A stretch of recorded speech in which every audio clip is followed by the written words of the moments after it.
Hey everyone, it's Charles Manulov here, and today is a very exciting day because I will be reviewing all five of the Spider-Man movies, specifically three Tobey Maguire films, and two of the Andrew Garfield films, before No Way Home comes out because, by the way, it's, Homecoming and Far From Home I already reviewed back in the day, so I don't need to really review those.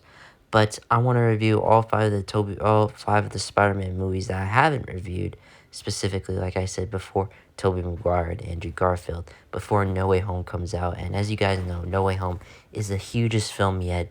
You know, all multiverse, all characters from the original, original Spider-Man films, the ones that are not connected to the MCU.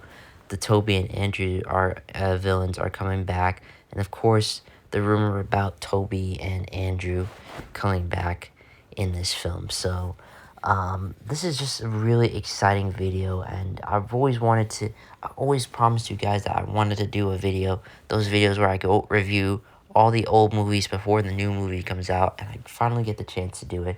And we're starting off with Spider-Man 2002, the third film the third superhero film that really evolutionized superhero films.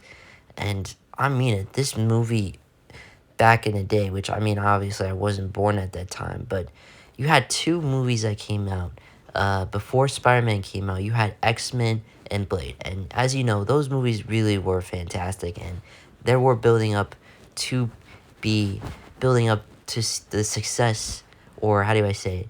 Building up to the future of superhero films, and they really evolutionized this. But talking about Spider-Man took took it to a whole nother level.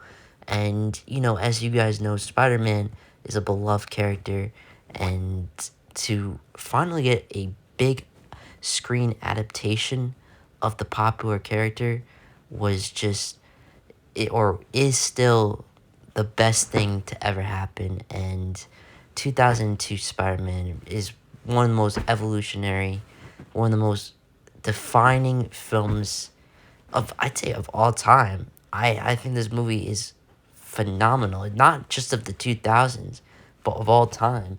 This is one of the most decade defining films you could possibly ever ask for. And God bless the 2000s, because after the 90s and 80s and 90s, because we had the Batman films, some of the shitty Batman films, and those weird ass superhero films, we start to come into the 2000s with X-Men and Spider-Man. And Spider-Man specifically did this right. And X-Men as well. But talking about Spider-Man is, of course, everyone knows, it's a beloved character. And to finally get to see the big screen adaptation of this character was a huge, huge deal. And is still a huge deal because it evolutionized everything. So I'm not going to talk about...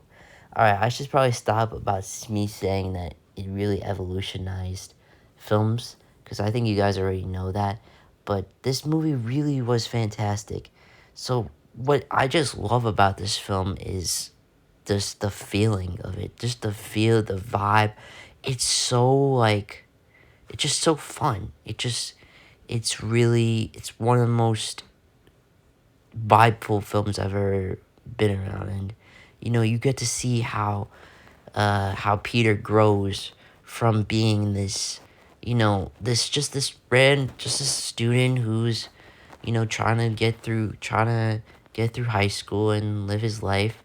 And then all of a sudden he becomes more. And you get to see along the way that he you get to see along that way that Uncle Ben, of course, helped them. And even though he died in the movie, you see that Peter Parker evolves into something more, into something better, and that's, of course, Spider-Man. And man, Tobey Maguire is fucking incredible. Honestly, the first, I think no one can compare, no one can compete with this one in terms of the 2002 Spider-Man. He was fan fucking tastic. I mean, he had the attitude, he had the vibe, he was fantastic, and he still is fantastic. He's the best Peter Parker, the best Spider-Man, and he was amazing. And of course, that suit, that fucking classic suit. It's one of the best. It's like one of my favorite suits. It's literally one of my favorite Spider-Man suits. I think out of all the Spider-Man suits, this one is legitimately my favorite. It's simple, yet it's just badass looking. And it's like something back in the day when you first saw a live action Spider-Man suit in real life, on the big screen in real life, and a human being wearing a Spider-Man suit. Like, come on, man. That was the shit, and still is the shit, and it's awesome. It's just awesome. It really is awesome. And besides Peter Parker, of course, you have many other great characters like William Dafoe as Green fucking Goblin. He's fucking perfect. He is so perfect, and the suit is amazing. You know, it's one I love the Green Goblin suit. Honestly, I love the Green Goblin, this Green Goblin suit more than what the from the Amazing Spider-Man 2, because the Amazing Spider-Man 2, he looks like a fucking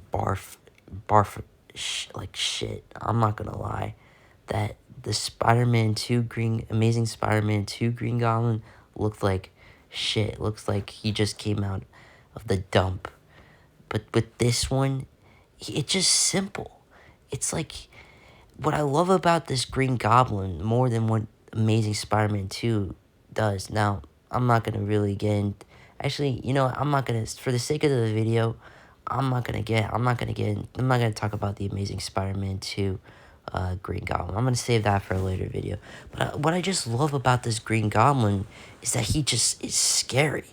William Dafoe did a phenomenal job of bringing that fear into him, that he becomes, you know, in the movie, he just starts off as this regular rich guy who's in charge of Oscorp, and he's a brilliant scientist. And then all of a sudden, he becomes a freaking madman, and you see how he evolves, and he basically is just like this murderer. And it's pretty freaking crazy. It's really really crazy to see how this man, how he just goes from regular to freaking insane. And like, I was scared of him. I was really scared. I feel like this is one of the villains I was scared of. Like, in terms of the origin story wise, I was scared.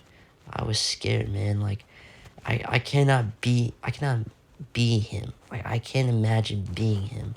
Just to work on this project, to just reveal that to reveal that the thing I created makes people insane, and also testing it on me, or specifically, me, I become insane. And I can't imagine that. Like, it's crazy.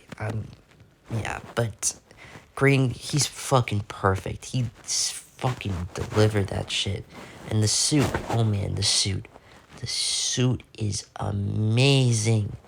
Can I just say this? I think literally out of all the Spider-Man movies, the Tobey Maguire Spider-Man movies have easily the best looking suits. Besides Spider-Man, all the villains in the Spider-Man Tobey Maguire movies have the best suits. And Green Goblin is easily the best.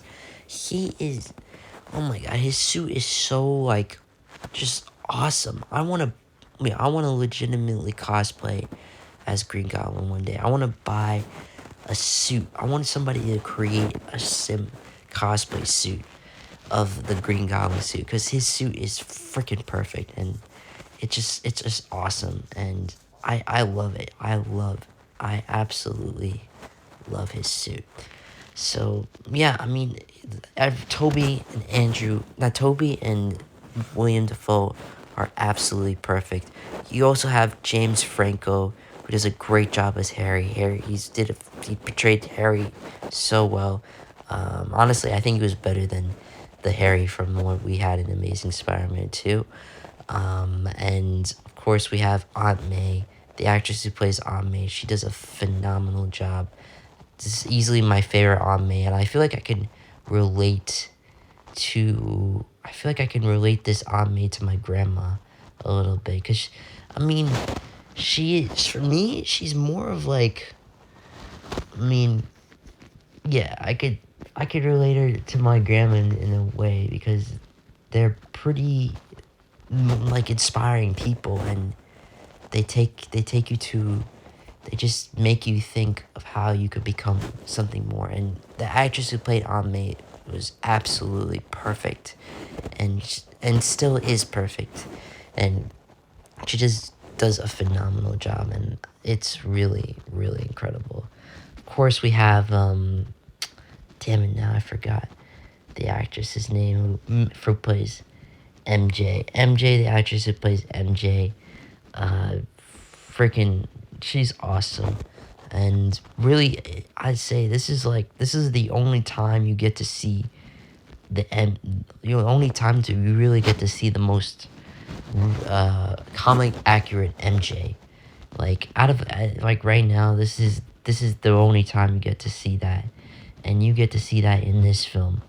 They did such a fantastic job of bringing the actress to become, because as you know, the actress has blonde hair, and made her hair red, and she's perfect for the role, and she does a great job, and she's really such an awesome MJ, and yeah, I mean, she's really amazing, and she's probably the best MJ I've seen yet. So yeah, I mean, the movie has incredible characters. Of course, we have the incredible action scenes. The action scenes are they're pretty, they're fantastic. They're really fantastic for the time, because they're kind of like brutal. Like, you could tell that they're not joking around. It's brutal hand to hand combat in this movie, and Goblin and Spider-Man fighting, which are easily the best scenes. It's pretty freaking brutal, and that's what I loved about that. You know, I love when you have a brutal fight scene like that. Honestly, I don't really like, out of all the Marvel movies right now, besides Avengers Endgame, or specifically other like Marvel movies now, I never seen a Marvel movie that was this like brutal as this one. And this movie is brutal. It's really brutal, and it's fantastic, and all the fight scenes are perfect, and just badass and well choreographed. Of course, these fight scenes are freaking cool, and I absolutely love those fight scenes in the movie. And really, also, the CGI still holds up, even for a 2002 film, because CGI at that time, was evolving, and it wasn't like so great. But some of the movies that had great CGI, besides Spider-Man, Matrix, and God, what was the other film I was thinking about? Yeah, I think Matrix and X-Men did a fantastic job of bringing some great special effects and CGI. So that's pretty freaking neat. And this movie just really holds up in terms of its CGI, and I'm really happy about that. So yeah, I mean, overall, just everything about this movie, it's perfect. It's well made. It's it still holds up to this day. Yes, it is a little bit cheesy. It's a little goofy, but come on, it's Spider-Man. It's supposed to be fun. It's supposed to be enjoyable. This isn't Batman. This is Spider-Man. And this movie gives you everything you could possibly ask for and more, and it's easily one of the best superhero films ever, and probably the best movie ever. Like, you honestly, I feel like this movie should go to the library. I think, yeah, it's called Library of Congress, or maybe it's already in the Library of Congress. I could be wrong, because I know The Dark Knight is in the Library of Congress. So honestly, I think the first spot of this movie should get into the Library of Congress. I mean, this movie it's just amazing, and it's been memed so many times. It's one of the most decade defining movies you could possibly ever ask for. So I'm going to give Spider-Man 2002 a 10 out of 10. So hopefully you guys enjoyed the video, and peace.